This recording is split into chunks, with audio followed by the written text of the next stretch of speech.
الحمد لله رب العالمين خالق السماوات والأرضين والصلاة والسلام على رسول خير خلقه محمد وعلى آله وأصحابه أجمعين أما بعد فأعوذ بالله من الشيطان الرجيم بسم الله الرحمن الرحيم الله ولي الذين آمنوا يخرجهم من الظلمات إلى النور والذين كفروا أولياؤهم الطاغوت يخرجونهم من النور إلى الظلمات أولئك أصحاب النار هم فيها خالدون. وقال النبي صلى الله عليه وسلم من أحب لله وأبغض لله وأعطى لله ومنع لله فقد استكمل الإيمان. صدق الله العظيم وصدق رسوله النبي الكريم ونحن على ذلك لمن الشاهدين والشاكرين والحمد لله رب العالمین. سورہ بقرہ کی آیت آپ کے سامنے تلاوت کی ہے. اس میں اللہ کریم انسانوں کو ایک بہت بڑا سبق دے رہے ہیں کہ اچھا دوست اور برا دوست، اچھی صحبت اور بری صحبت انسان پر کتنا اثر کرتی ہے.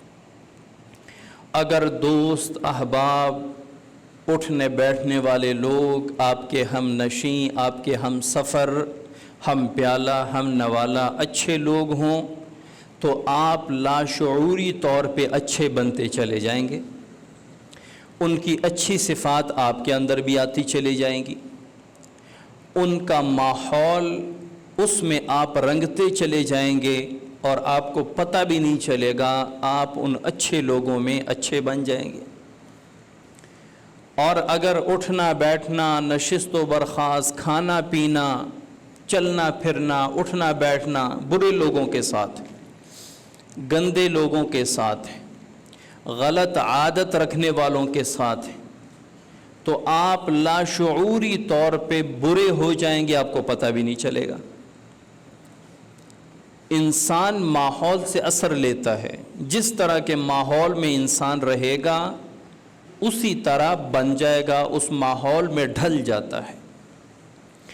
اللہ کریم فرماتے ہیں اللہ ولی الذین آمنوا یخرجہم من الظلمات الی النور. اللہ تعالیٰ مؤمنین کا دوست ہے. ولی کہتے ہیں دوست کو. اللہ مومنوں کا دوست ہے. یخرجہم من الظلمات الی النور. اور اللہ تعالیٰ اپنی دوستی کا حق کیسے ادا فرما رہے ہیں؟ یخرجہم من الظلمات الی النور، کہ مومنوں کو اندھیروں سے نکال کر نور میں لا کھڑا کرتے ہیں. اندھیروں سے نکالتے ہیں، روشنی میں لاتے ہیں. کفر اور شرک اور گمراہی کے اندھیروں سے نکال کر توحید کی روشنی میں لاتے ہیں. یہ اللہ تعالیٰ کی دوستی کی علامت ہے کہ اللہ تعالیٰ جن کا دوست ہو وہ مومن ہوگا. اللہ تعالیٰ جن کا دوست ہو وہ راہ راست پر ہوگا. اللہ کریم جن کا دوست ہو وہ اندھیروں میں بھٹکے ہوئے لوگ نہیں ہوں گے، بلکہ وہ روشنی میں تر و تازہ لوگ ہوں گے. والذین کفروا اولیاؤہم الطاغوت. اب دوسرے قسم کے لوگوں کی بات اللہ تعالیٰ فرما رہے ہیں. والذین کفروا، اور وہ لوگ جو کافر ہیں، جو انکار کرنے والے ہیں. اولیاؤہم الطاغوت، ان کے دوست طاغوت ہیں. طاغوت کسے کہتے ہیں؟ کچھ دن پہلے سوشل میڈیا پہ بڑا ہنگامہ ہوا تھا طاغوت کے بارے میں. ایک مہمان ہے کسی اسٹوڈیو میں، اس سے کوئی عورت، کوئی خاتون کوئی بات پوچھتی ہے، وہ اس پہ جواب دیتے ہیں. آپس میں تھوڑی سی گرما گرمی ہوتی ہے. وہ کہتے ہیں کہ جی 99% کہ 90% عورتیں جاہل ہوتی ہیں. عورت کہتی ہے کہ کیسے جاہل ہوتی ہیں؟ تو وہ بندہ کہتا ہے کہ اچھا یہ بتاؤ طاغوت کسے کہتے ہیں؟ اور طاغوت، اور اس پہ پھر مذاق بھی بن گیا، لوگوں نے اس کا مذاق بھی بنایا. کوئی سمجھتا ہے، کوئی نہیں سمجھتا، لیکن طاغوت کو ایک بحث و مباحثہ کا مرکز بنا لیا. طاغوت طغیان سے ہے اور طغیان کہتے ہیں حد سے گزر جانے کو، اللہ کی نافرمانی میں، کفر و شرک میں حد سے گزر جانا، اسی لیے شیطان کو طاغوت کہا گیا ہے۔ والذین کفروا، وہ لوگ جو کافر ہیں، اولیاءہم الطاغوت، ان کا دوست شیطان ہے۔ پہلے فرمایا مومنوں کا دوست اللہ ہے، اور پھر فرمایا کفار کا دوست شیطان ہے، اور شیطان اپنی دوستی جس سے لگاتا ہے اس کے ساتھ کیا کرتا ہے؟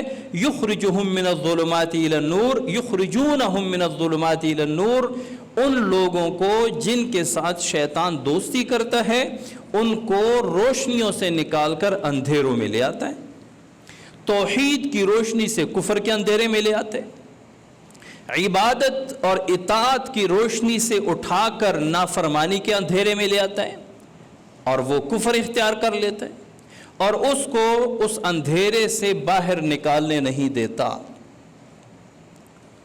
اولئک اصحاب النار، یہی لوگ جو شیطان کے دوست ہیں یہی جہنم والے ہیں، فیہا خالدون، جہنم میں ہمیشہ رہیں گے۔ اب اس آیت سے آپ اندازہ لگائیں، اس آیت سے آپ اندازہ لگائیں کہ اللہ کریم اپنے دوستوں کو کس طرح نوازتے ہیں۔ اپنے دوستوں کو اللہ تعالیٰ اندھیرے میں نہیں رکھتے، روشنی میں لاتے، اور یہ وہ اندھیرا ظاہری اندھیرا نہیں، اس سے کفر، شرک، گمراہی کے اندھیرے مراد ہیں، اور روشنی سے اسلام کی، توحید کی اور فرما برداری کی روشنی مراد ہے۔ اسلام سے پہلے عرب کے لوگ انتہا درجے کی گمراہی میں تھے، یعنی پوری دنیا میں اتنی گمراہی نہیں تھی جتنا عرب کے خطے میں اور خاص کر مکہ کے لوگوں میں تھی۔ باقی دنیا میں روم اور فارس میں کچھ نہ کچھ تعلیم، کچھ نہ کچھ سمجھ بوجھ آ گئی تھی، لیکن عرب کے لوگ اتنے گمراہی کے گھٹا ٹوپ اندھیروں میں گم تھے کہ اپنے ہاتھ سے بت بناتے، سامنے رکھ کر اس بت کی عبادت کرتے۔ مزے کی بات، ایک بہت مزیدار حدیث مشکات شریف کی ہے۔ آپ صلی اللہ علیہ وسلم جب فجر کی نماز پڑھتے، فجر کی نماز کے بعد اسی جگہ بیٹھے رہتے، جب اشراق کا وقت ہو جاتا تو آپ صلی اللہ علیہ وسلم اشراق کی نماز پڑھتے۔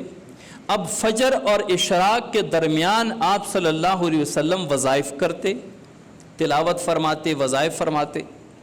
اس دوران صحابہ سائڈ پہ بیٹھ کر آپس میں زمانہ جاہلیت کی باتیں کرتے تھے، واقعات ایک دوسرے کو سناتے تھے۔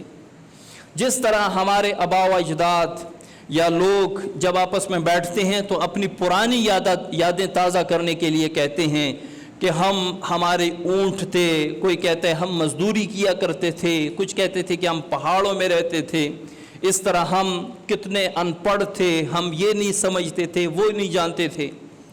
تو صحابہ کرام آپس میں بیٹھ کر زمانہ جاہلیت کے قصے ایک دوسرے کو سناتے تھے اور ہنستے تھے، مسکراتے تھے، اور جب آپ صلی اللہ علیہ وسلم کو ایسے قصے سناتے تھے آپ صلی اللہ علیہ وسلم بھی مسکراتے تھے۔ صاحب مرقات نے لکھا ہے کہ وہ کیسے آپس میں، کون سے قصے آپس میں ایک دوسرے کو سناتے تھے۔ مرقات شرح مشکات میں لکھا ہے کہ اس میں ایک صحابی کہتا ہے کہ سب سے زیادہ فائدہ بت نے مجھے دیا ہے، بت نے سب سے زیادہ فائدہ مجھے دیا ہے۔ باقیوں نے پوچھا وہ کیسے؟ تو اس صحابی نے فرمایا کہ میں نے حیث کا بت بنایا تھا، اپنے لیے قیمتی بت بنایا تھا۔ حیث کہتے ہیں کھجور، پنیر اور 2-3 چیزیں مکس کر کے ایک حلوہ بنایا جاتا ہے۔ کہتے ہیں میں نے ان چیزوں کا حلوہ بنا کے اس سے اپنا بت بنایا تھا کہ میرا بت جو ہے، میرا خدا، وہ قیمتی خدا ہو۔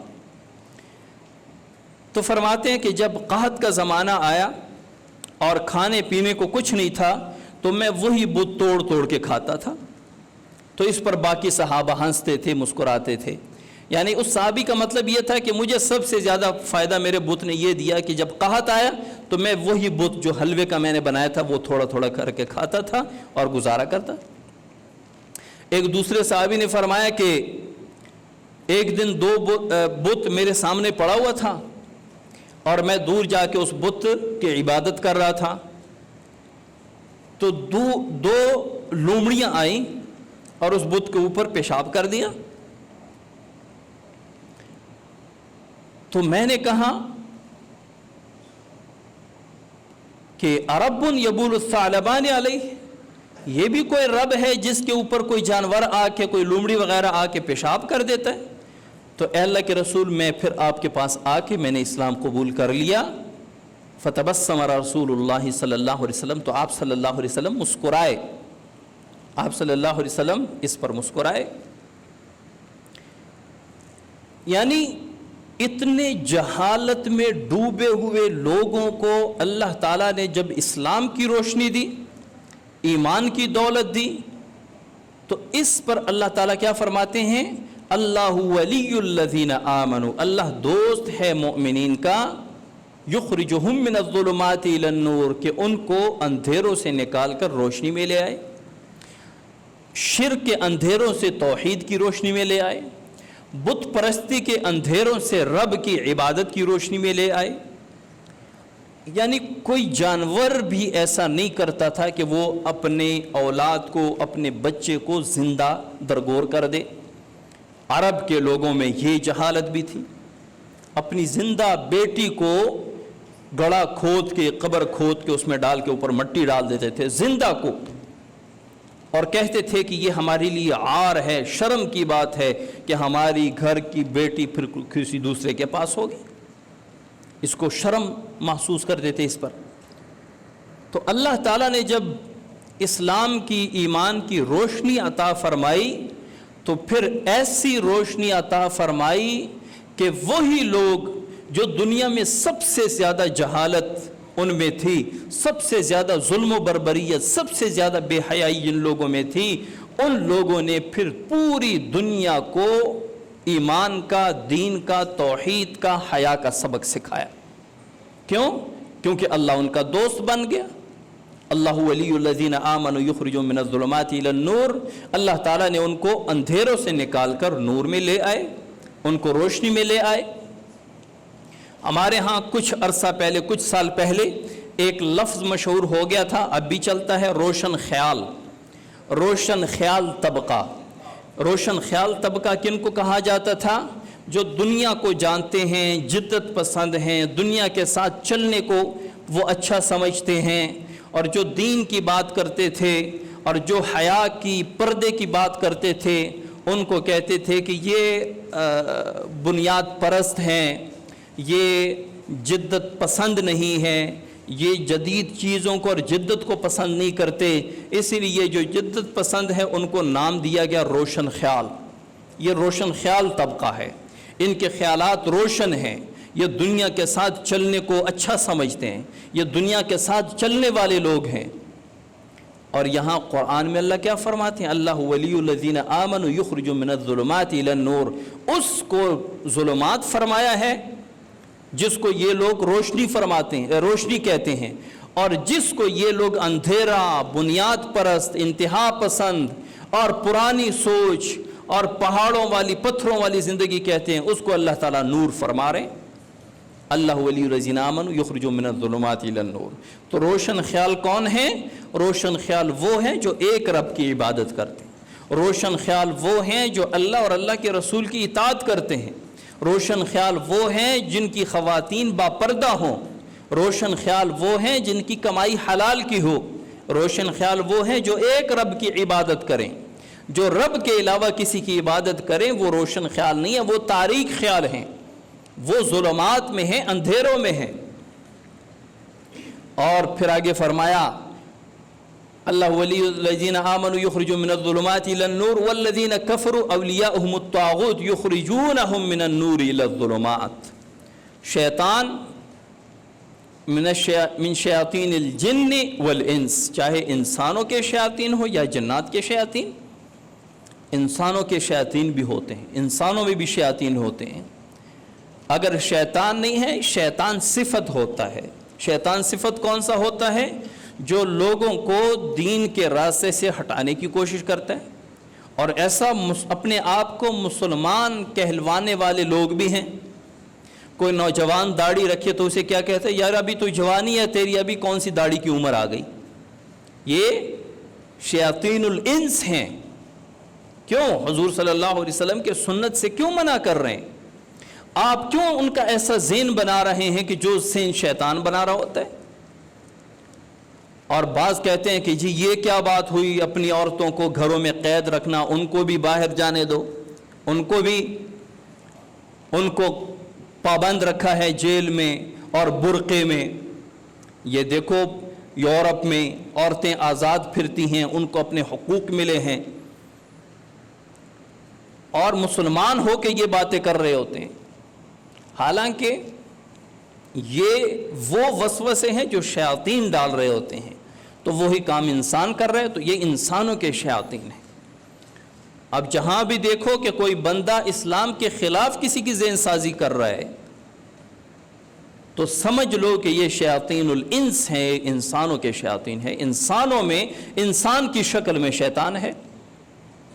بھئی اگر آپ خود عمل نہیں کر سکتے، کسی کو نیکی کے راستے پہ لا نہیں سکتے، تو کسی کو گمراہی کے راستے پر تو نہ لے جائیں۔ اپنے آپ کو مسلمان بھی کہتے ہیں۔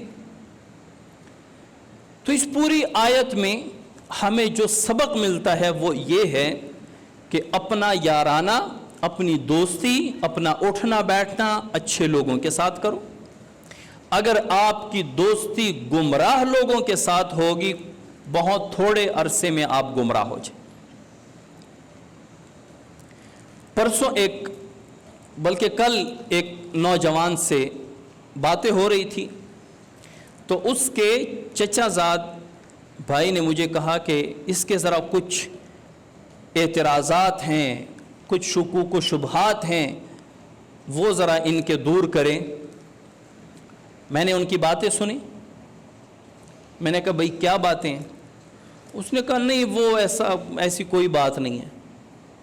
یعنی بات کرتے کرتے اس پہ پتہ چلا کہ اس کا اٹھنا بیٹھنا جو دوست ہیں وہ روافض ہیں، وہ رافضیوں کے ساتھ ان کا اٹھنا بیٹھنا ہے، جس کی وجہ سے انہوں نے اس کے ذہن میں ایسے شکوک و شبہات بھر دیے تھے کہ وہ اب آ کر اپنے گھر والوں کو، اپنے بھائیوں کو سناتا ہے کہ یار ہم سنی جو ہیں وہ یہ کرتے ہیں، حالانکہ حضرت عمر رضی اللہ تعالیٰ عنہ نے حضرت فاطمہ کا حق نہیں دیا تھا، اور وہ حالانکہ مسلمان ہیں، سنی ہیں، لیکن اٹھنا بیٹھنا جن لوگوں کے ساتھ ہے ان کی باتیں اس کی زبان پہ آ گئی تھی، ان کی باتیں کرنے لگ گئے تھے۔ تو اپنی صحبت پاک کریں، اپنا اٹھنا بیٹھنا پاک کریں۔ جن کے ساتھ آپ کا اٹھنا بیٹھنا ہے پہلے دیکھ لیں، چھان بین کر لیں کہ یہ کس عقیدے کے لوگ ہیں، یہ کیسے لوگ ہیں۔ ایسا نہ ہو کہ لاشعوری طور پہ میں گمراہی کے اندھیروں میں بھٹکتا چلا جاؤں اور مجھے کوئی پتہ ہی نہیں چلا۔ کیونکہ انسان ماحول کا اور دوستوں کی عادات اور صفات ضرور اپناتا ہے، لیکن آہستہ آہستہ تدریجاً، اور اتنا آہستہ اپناتا ہے کہ اس کو خود پتہ نہیں چلتا کہ میں کس ذہن سے کس ذہن میں کنورٹ ہو گیا، اور اسے کچھ پتہ نہیں چلتا۔ اسی لیے ہم کہتے ہیں اپنے بچوں پہ نظر رکھو، اپنے بچوں کے دوستوں پر نظر رکھو کہ آپ کے بچوں کا، آپ کے بیٹوں کا اٹھنا بیٹھنا کن لوگوں کے ساتھ۔ حضرت عبداللہ ابن عمر رضی اللہ تعالیٰ عنہ، ان کے ایک دوست تھے، وہ آئے ان کے پاس اور کہا کہ میں شام جانا چاہتا ہوں۔ یہاں پہ جس طرح ہمارے ہاں کہتے ہیں کہ جی میں امریکہ جانا چاہتا ہوں، کینیڈا جانا چاہتا ہوں، فرانس جانا چاہتا ہوں، یہاں پہ کمائیاں نہیں ہیں، پیسے نہیں ہیں، مہنگائی بہت ہے، کرنسی بہت ڈاؤن ہے، میں وہاں جاؤں گا، ڈالر کماؤں گا، یورو کماؤں گا، وہ پاکستان بھیجوں گا تو وہ تھوڑے پیسے یہاں پہ بہت زیادہ پاکستانی روپوں میں کنورٹ ہوں گے۔ تو انہوں نے بھی کہا حضرت عبداللہ ابن عمر رضی اللہ تعالیٰ عنہ سے کہ میں شام جانا چاہتا ہوں، اور شام میں اس وقت معتزلی، جو معتزلہ ہیں، ایک فرقہ ہے، گمراہ فرقہ، ان کا وہاں پہ بڑا زور تھا، اور یہ جو حضرت عبداللہ ابن عمر کا دوست تھا یہ ان پڑھ عبادت گزار تھا، اب یہ دو لفظ ہیں، ان پڑھ دین سے زیادہ غیروں کے شکنجے میں آنے والا وہ بندہ ہوتا ہے جو ہو ان پڑھ لیکن دیندار ہو۔ جو بے دین ہو اس نے دینداروں یا دین کی باتیں سننی ہی نہیں ہے، چاہے وہ گمراہ طبقہ اس کو دعوت دے رہا ہے یا دیندار طبقہ دے رہا ہے۔ تو جو دیندار ہے، دین کی محبت رکھنے والا ہے، وہ دو طرح کے ہیں، یا صاحب علم ہوگا یا بے علم ہوگا۔ اگر صاحب علم ہوگا تو وہ گمراہ بندے کی گمراہی پکڑ لے گا، اگر صاحب علم نہیں ہوگا، ان پڑھ ہوگا، تو وہ اس کی باتوں میں آ جائے گا، چونکہ وہ دین سے محبت کرتا ہے، اور گمراہ بندہ ہمیشہ دین کے لبادے میں آتا ہے، دین کے جامے میں، دین کے گیٹ اپ میں آ کر دینداروں کو گمراہ کرتا ہے۔ یہ کتابوں میں لکھا ہے کہ سب سے زیادہ اور سب سے جلدی دیندار جو دین سے محبت کرنے والا ہو لیکن پتہ کچھ نہیں ہو، وہ زیادہ گمراہ ہوتا ہے۔ لہٰذا اسے کیا کرنا چاہیے؟ اسے اپنے بڑوں پر، اپنے علماء پر آنکھیں بند کر کے اعتماد کرنا چاہیے۔ جب بھی کوئی مسئلہ ہو، بات ہو، مسائل ہو، تقاریر ہو، بیانات ہو، اپنے صحیح العقیدہ عالم کی بات سنیں، اسی سے ہی پوچھیں۔ ہر جگہ ادھر ادھر پوچھنے کی اس کو ضرورت نہیں ہے، اس کے لیے نقصان ہے۔ حضرت عبداللہ ابن عمر بڑے زیرک انسان تھے، بڑے زیرک صحابی تھے۔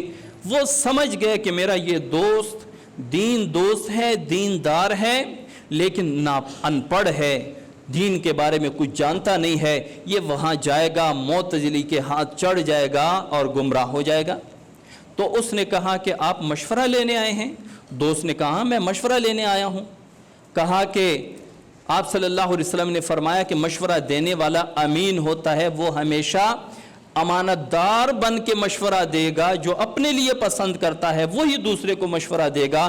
میرا تیرے لیے یہ مشورہ ہے کہ تو وہاں نہ جا، تو شام نہ جا، یہیں پہ آپ کو روزی کم ملے گی لیکن آپ گمراہی سے بچے رہیں گے یہیں پہ۔ اس نے کہا کہ حضرت میں نے تو سامان وغیرہ سارا تیار کر لیا ہے، قافلہ نکلنے والا ہے۔ حضرت عبداللہ ابن عمر نے فرمایا کہ اگر آپ نے تیاری کر لی تھی تو میرے پاس آنے کی کیا ضرورت تھی؟ آپ تو مجھ سے مشورہ نہیں، مجھے اطلاع دینے آئے ہیں کہ میں جا رہا ہوں، پھر جائیں، آپ جانیں، آپ کا کام جانیں، پھر مجھ سے مشورہ ہی نہ لیتے۔ اگر میرے مشورے پر عمل کرنا ہے تو میرا مشورہ یہ ہے کہ نہ جائیں، اور اگر اپنی ماننی ہے تو پھر چلے جائیں۔ تو حضرت عبداللہ ابن عمر کے وہ دوست، وہ چونکہ انہوں نے تیاری کر رکھی تھی، وہ چلے گئے۔ جب وہ چلے گئے وہاں پہنچے تو وہاں معتزلہ کے ہاتھی چڑھ گیا اور انہوں نے اس کو گمراہ کر دیا۔ معتزلہ تقدیر کو نہیں مانتے، جس طرح ہمارا بنیادی عقیدوں میں ایک عقیدہ تقدیر کا بھی ہے، ہمارا تقدیر پر ایمان ہے کہ رب نے ساری چیزیں مقدر میں لکھ دی ہیں، زندگی، موت، صحت، بیماری، مال، دولت، پیسہ، اولاد، سارا رب نے تقدیر میں لکھ دیا ہے۔ جو تقدیر میں ہے وہی پہنچے گا۔ جو ہم پڑھتے ہیں آمنت باللہ وملائکتہ وکتبہ ورسلہ والیوم الآخر والقدر خیرہ وشرہ من اللہ تعالی، کہ خیر اور شر کی جو بھی تقدیر ہو، ہمیں خیر پہنچے شر پہنچے، من اللہ تعالی، یہ رب کی طرف سے ہے۔ یہ ہمارے بنیادی عقائد میں سے ہیں، اس کا انکار کرنے والا مسلمان نہیں رہتا۔ تو معتزلی وہ تقدیر کا انکار کرنے والے تھے، تو انہوں نے وہاں جا کے معتزلیوں کے ہتھی چڑھ گیا، انہوں نے اس کو گمراہ کر دیا، اور یہ بھی آگے سے کہنے لگا کہ یہ تقدیر کیا چیز ہے، یہ تو ہماری گھڑی ہوئی باتیں ہیں۔ پھر جب کوئی شخص مدینہ منورے آ رہا تھا تو انہوں نے سلام بھیجا تھا کہ آپ کا دوست آپ کو سلام۔ اب پہلے اطلاع پہنچ گئی تھی حضرت عبداللہ ابن عمر کو کہ آپ کا وہ دوست وہ معتزلی ہو گیا۔ تو جب انہوں نے سلام بھیجا تو حضرت عبداللہ ابن عمر نے فرمایا کہ نہ ان کا میں نے سلام قبول کرنا ہے، نہ میرا سلام اس کو نہ پہنچانا ہے، نہ سلام میں نے قبول کرنا ہے، نہ ان کو میرا سلام کسی نے پہنچانا ہے۔ کیونکہ حضرت عبداللہ ابن عمر سمجھ رہے تھے کہ غلط صحبت میں جا کر یہ گمراہ ہو جائے گا۔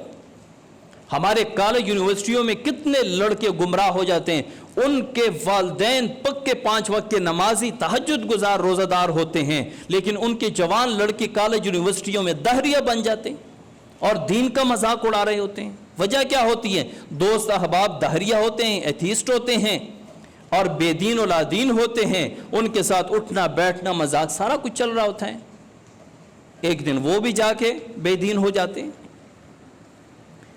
تو اپنی صحبت جو ہے وہ پاک کریں، اپنی اولاد کی صحبت دوستی وہ پاک کریں، کیونکہ پاک لوگوں کے ساتھ بیٹھنے اٹھنے سے بندہ پاک ہو جاتا ہے، گندے لوگوں کے ساتھ اٹھنے بیٹھنے سے بندہ گندا ہو جاتا ہے۔ اچھے لوگوں کے ساتھ بیٹھو گے چلو پھرو گے بھی تو لوگ کیا کہیں گے کہ ماشاءاللہ وہ تو بہت اچھے لوگوں کے ساتھ اس کا اٹھنا بیٹھنا ہے۔ آپ پر بغیر دیکھے سمجھے لوگ آپ پر اعتماد کر لیں گے کہ اس کا اٹھنا بیٹھنا اچھے لوگوں کے ساتھ ہے، اور اگر اٹھنا بیٹھنا غلط لوگوں کے ساتھ ہے تو جو دیکھے گا وہ آپ کے بارے میں بغیر تحقیق کی یہ کہے گا کہ یہ اچھا آدمی نہیں ہے، کیونکہ اس کا اٹھنا بیٹھنا غلط لوگوں کے ساتھ، اس کا اٹھنا بیٹھنا بدکاروں کے ساتھ نشیوں کے ساتھ ہے۔ اللہ کریم ہمیں عمل کی توفیق عطا فرمائے اور ہمیں اپنی صحبت کو پاک رکھنے کی توفیق عطا فرمائے۔ وما علینا الا البلاغ۔